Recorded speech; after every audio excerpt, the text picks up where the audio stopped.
오늘 질문으로 한번 설교의 문을 열고자 합니다. 한번 생각해 보십시오. 인간 세상에 없는 것이, 우리가 살아가는 세상에 없는 것이 네 가지가 있다고 합니다.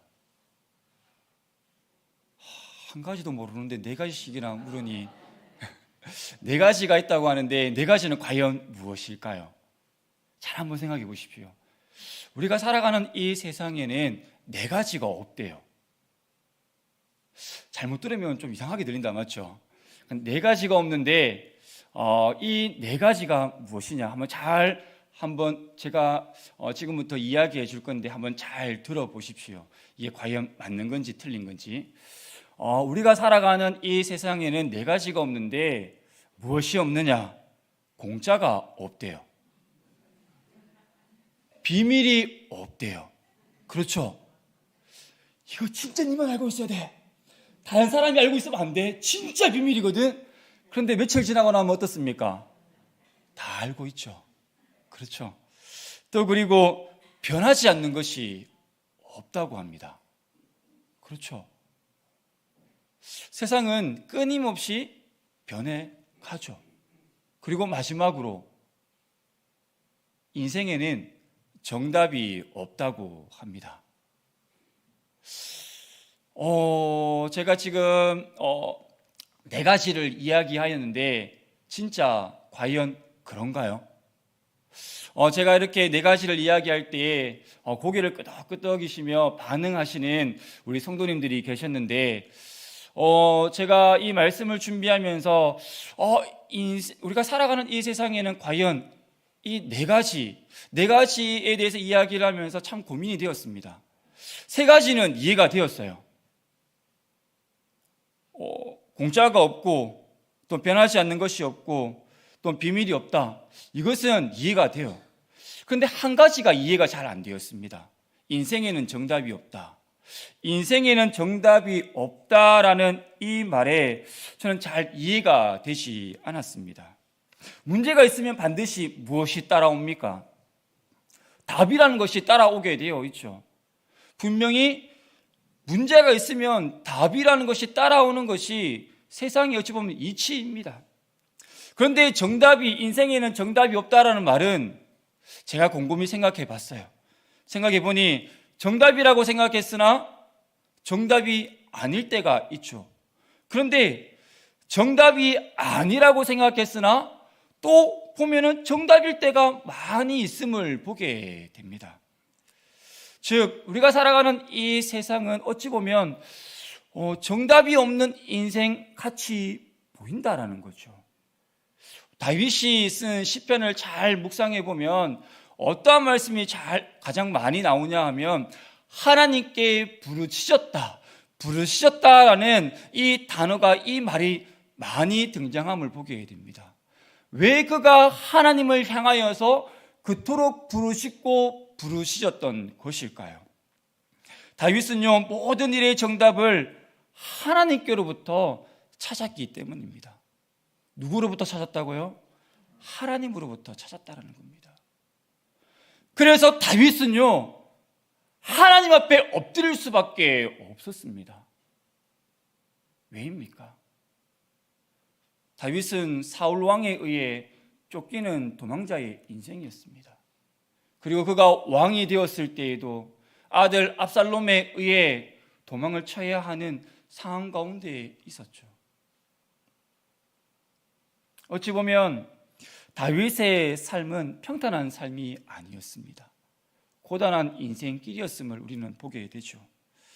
그런데 그가 이 고단한 인생길 가운데서도 놓지 않는 것이 있었다라는 거죠. 인생의 정답이신 하나님을 붙잡았다라는 겁니다. 하나님께 나아가서 하나님을 붙잡았더니 하나님께서 어떻게 그의 인생을 변화시켜 주셨습니까? 하나님께서 환난 가운데 그를 건져 주셨을 뿐만 아니라 이스라엘의 가장 위대한 왕으로 삼아 주셨죠. 뿐만 아니라 예수님의 조상으로 삼아 주셨습니다. 내 인생의 정답은 누구에게 있다고요? 내 인생의 정답은 오직 하나님께만 있다라는 겁니다. 오늘 말씀 35절에 보면 주님께서 제자들에게 어떻게 이야기합니까? 우리가 저편으로 건너가자라고 이야기를 하죠.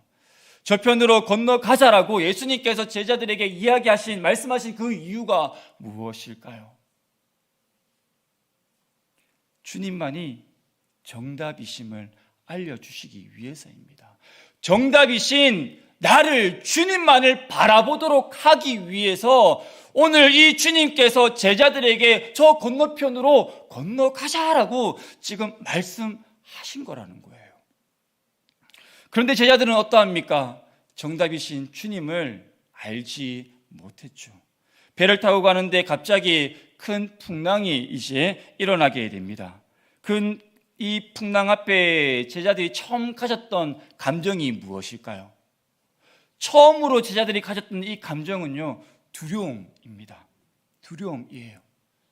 창세기 3장에 보면 우리가 잘 알고 있는 말씀이 기록되어 있죠.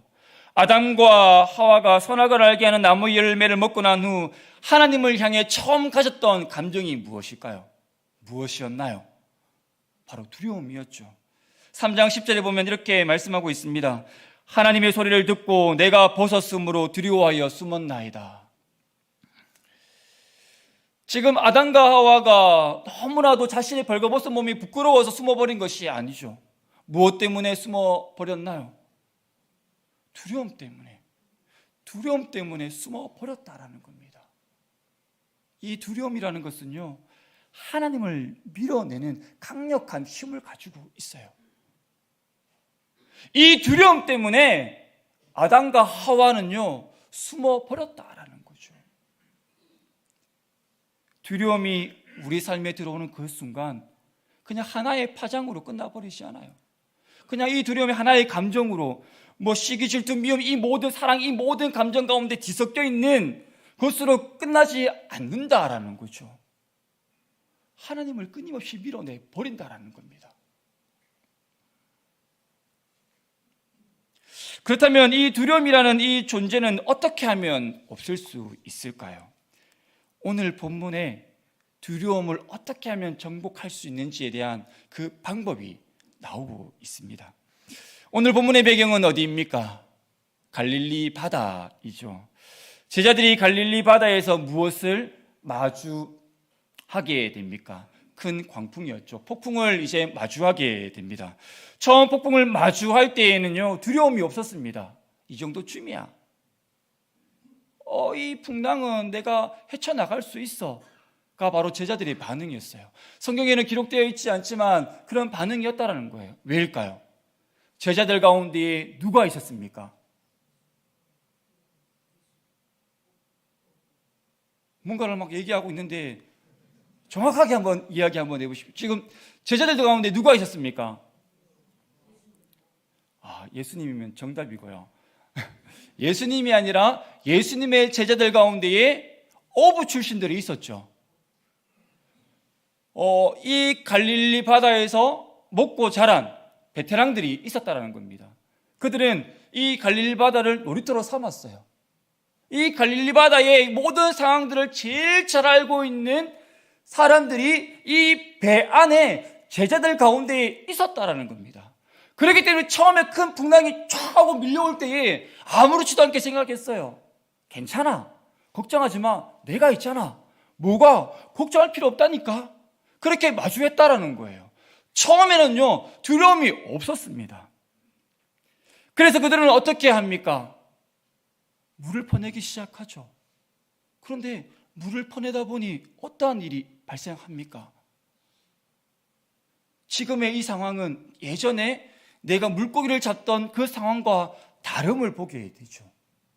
끊임없이 밀려오는 그 폭풍과 큰 파도로 인하여서 이 배에 물이 점점 들어오게 되었고, 아무리 퍼내어도 물이 들어옴으로 인하여서 이 배는 어떻게 되었습니까? 침몰하기 직전까지 이르게 됩니다.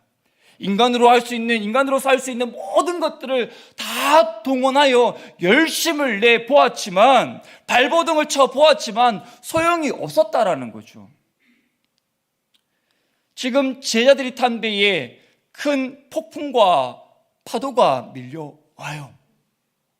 그리고 또 밀려온 것이 있었죠. 그것이 무엇입니까? 두려움이라는 것이 서서히 제자들의 삶을 쪼이기 시작합니다. 그들은 각자의 자리에서 열심을 내었습니다. 내가 있으니까 걱정할 필요가 없어. 내가 있잖아. 뭐가 걱정이야? 이렇게 의시되며 했던 그 모든 것들이 한순간에 이 두려움이라는 것을 마주하는 그 순간 다 사라지게 되었다라는 겁니다. 그때에 제자들이 무엇을 합니까? 예수님을 깨우게 되죠. 선생님, 우리가 죽게 되었습니다. 그때 예수님께서 어떻게 말씀하시나요? 40절입니다. 우리 40절 말씀, 우리 성경을 찾아서 한번 40절 말씀을 함께 읽겠습니다. 40절입니다. 시작. 이에 제자들에게 이르시되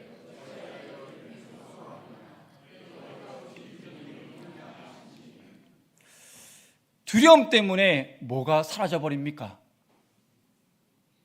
두려움 때문에 믿음이 사라져 버려요. 두려움이 몰려오고 두려움이 제자들의 삶을 옥죄해 버리니까 어떻게 되었습니까? 믿음이 사라져 버렸다라는 겁니다. 두려움은요, 믿음을 지우는 지우개와 같아요. 두려움은요, 하나님을 밀어내버리고 두려움은요, 믿음을 지워버린다라는 거예요. 사랑하는 성도 여러분, 우리가 신앙생활함에 있어서 절대로 양보하지 말아야 할 것이 있습니다. 그것이 무엇일까요? 우리가 양보하지 말아야 할 것은 바로 믿음입니다. 믿음을 양보하는 순간 우리는 실패하는 인생이 되어져요. 우리는 그 어떠한 순간에도 믿음을 놓아버리면 안 된다라는 겁니다. 우리가 어렵게 된 그 이유가 무엇일까요? 창세기 15장 6절에 보면 이렇게 말씀하고 있습니다. 아브라함이 여호와를 믿으니. 이 믿음 때문에 하나님께서 아브라함을 의롭다라고 여기셨다라는 거예요.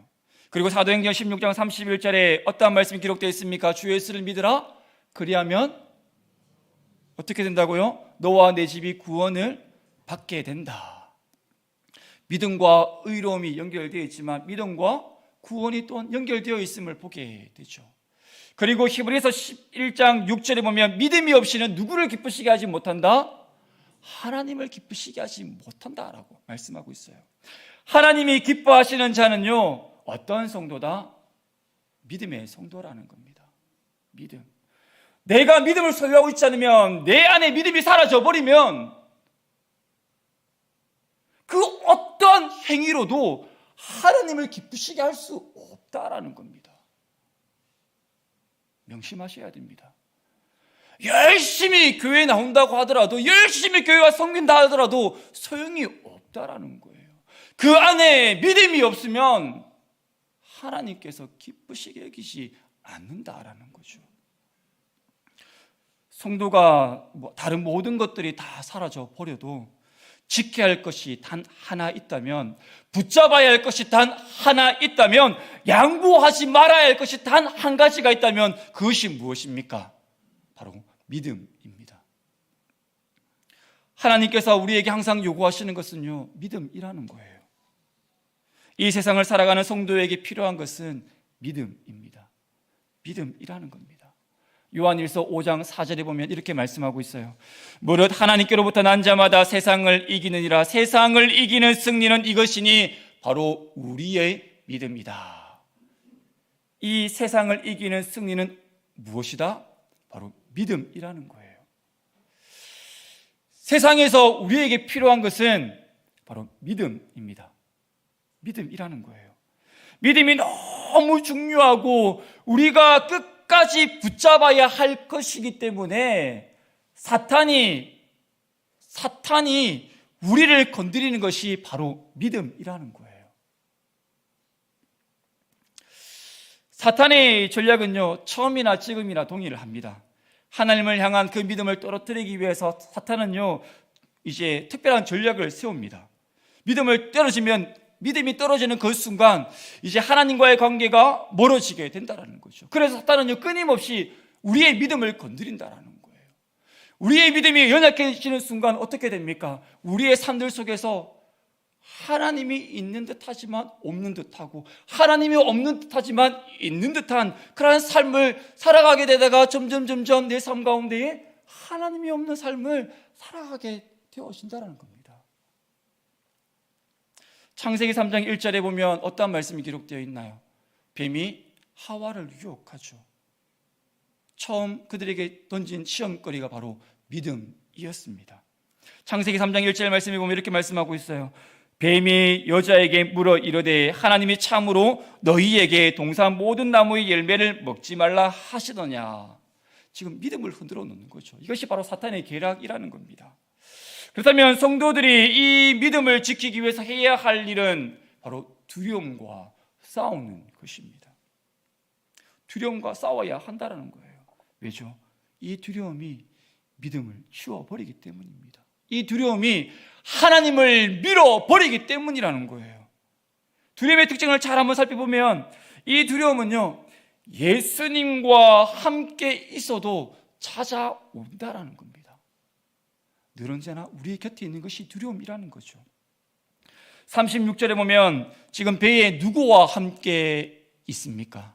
바로 예수님과 함께 있었죠.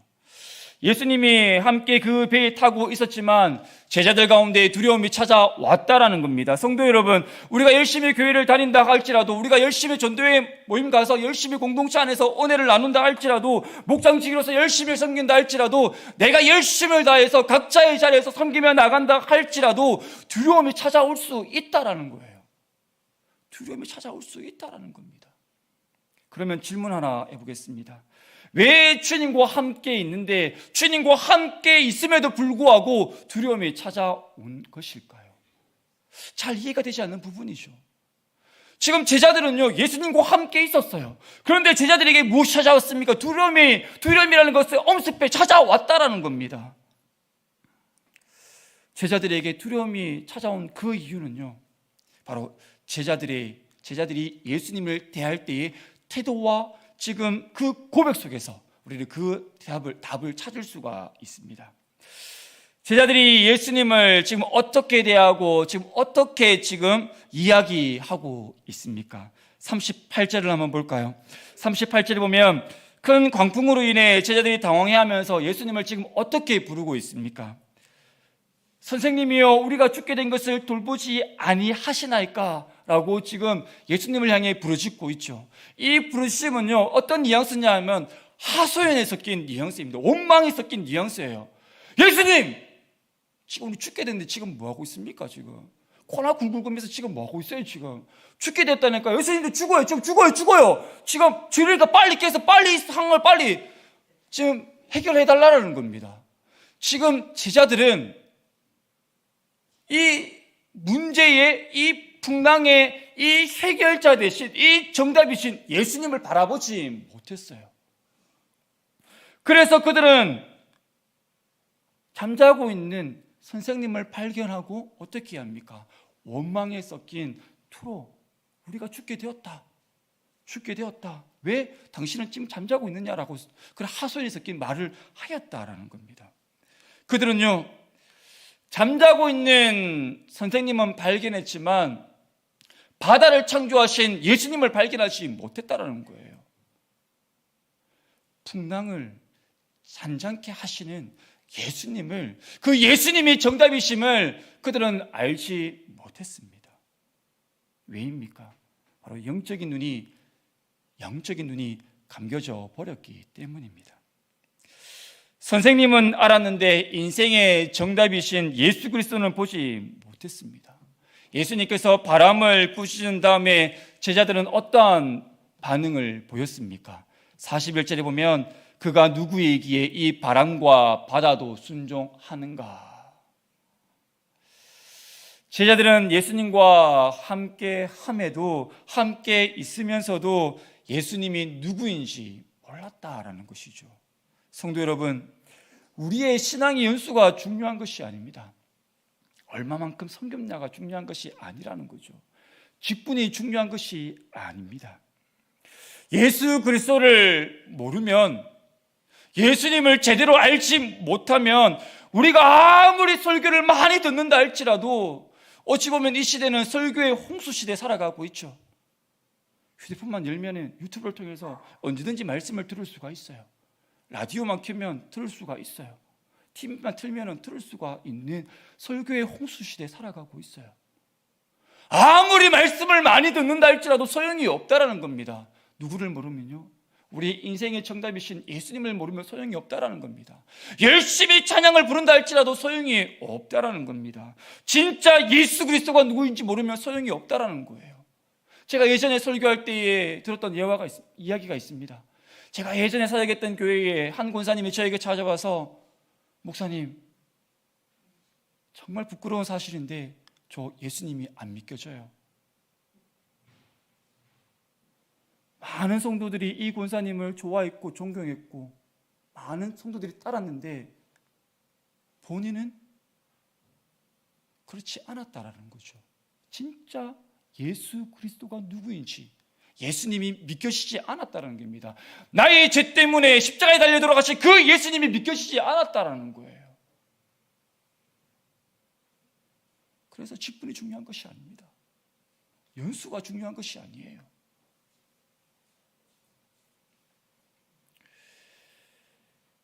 진짜 예수 그리스도가 누구인지 모른다면요, 그때부터 우리는 이 두려움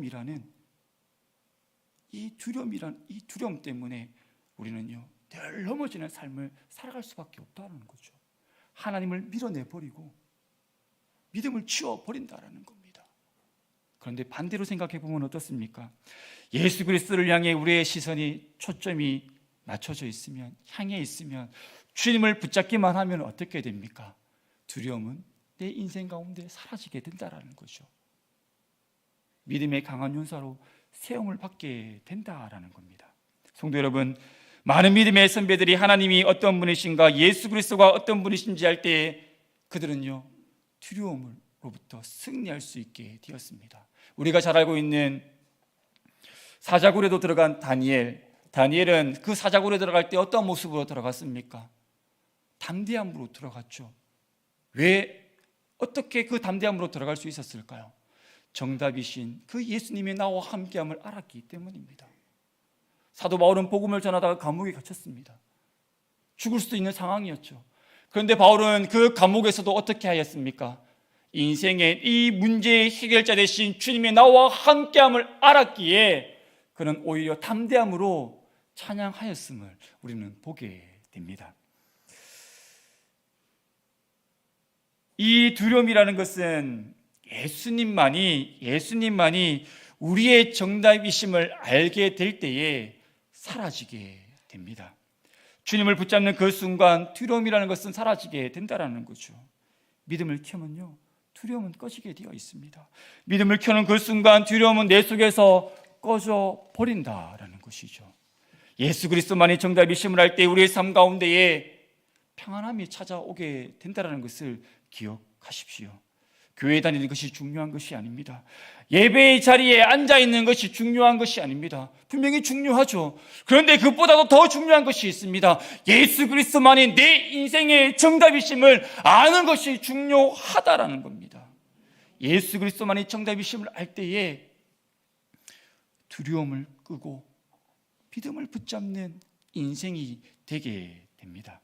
사랑하는 성도 여러분, 여러분의 삶 가운데 어떠한 두려움 가운데 사로잡혀 있습니까? 미래에 대한 두려움이 여러분을 장악하고 있습니까? 관계의 두려움으로 말미암아 어렵고 힘든 그런 지체가 있습니까? 내가 무언가를 하려고 할 때마다 자꾸 넘어지고 해결되지 않고 얽혀있는 시들처럼 더 얽혀있는 인생을 살아가고 있는 성도가 있습니까? 세상을 창조하시고 모든 우리의 삶의 경영자 되신 우리의 죽음조차도 책임져 줄 수 있는 예수님만을 붙잡고 살아가게 되면요, 예수님만이 내 인생의 정답이심을 알 때에 그 모든 문제들이 다 해결되어진다라는 겁니다.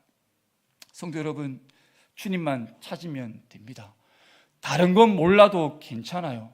성경 66권에 나오는 이 모든 사실을 다 몰라도 됩니다. 그런데 단 하나는 알아야겠죠. 바로 예수 그리스도.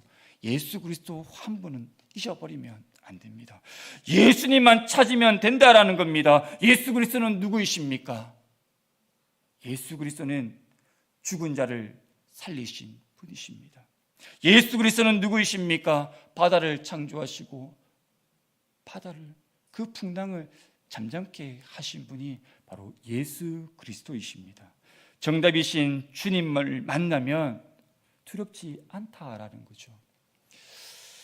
오늘 예배에 들어올 때 찬양 한 곡이 계속해서 반복해서 아마 나왔을 겁니다. 이 찬양의 제목은요, 정답이라는 찬양입니다. CCM 찬양 가운데 정답이라는 찬양이 있는데, 제가 찬양을 불러드리고 싶지만 불러드릴 수가 없어서 읽는 것으로 한번 대신하겠습니다. 가사의 의미가 참 좋아요. 은혜가 되더라고요. 제가 말씀을 준비하면서 계속 이 찬양을 듣고 또 들었거든요. 그래서 오늘 예배 전에 이 찬양을 성도들과 함께 좀 들으면 좋겠다, 은혜를 함께 나누면 좋겠다라는 생각이 들어서 제가 이 찬양을 계속해서 예배 전에 틀도록 좀 부탁을 드렸습니다. 이 찬양의 가사는 이렇습니다.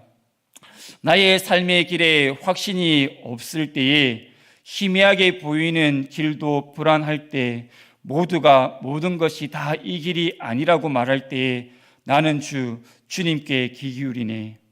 나의 삶, 나의 정답은 오직 예수, 주님만이 내 삶의 주인 되시니 나의 길, 나의 삶은 오직 예수라. 주님만이 내 삶의 정답 되시네. 주님만이 내 삶의 정답 되시네. 참 은혜가 되는 가사죠. 사랑하는 성도 여러분, 세상 사람들은 붙잡을 것이 많고 스스로 지켜야 할 것이 많기 때문에 늘 불안함 속에서, 초조함 속에서, 염려 속에서 살아가요. 세상에는 정답이 없기 때문에 그렇게 세상 가운데서 아둥바둥거리며 살아간다라는 것이죠. 세상에는 정답이 없습니다. 세상에는 정답이 없지만 오직 하나님께는 정답이 있습니다. 믿으십니까? 오직 하나님께는 정답이 있다라는 거예요. 그러기에 나의 삶, 나의 정답은 오직 예수님이심을 알고 우리의 그 인생길 가운데에 오직 주님의 손만 꼭 붙들고 달려가는 우리 사랑하는 서영교회 성도들의 삶이 되시길 주님의 이름으로 축복합니다. 아멘. 우리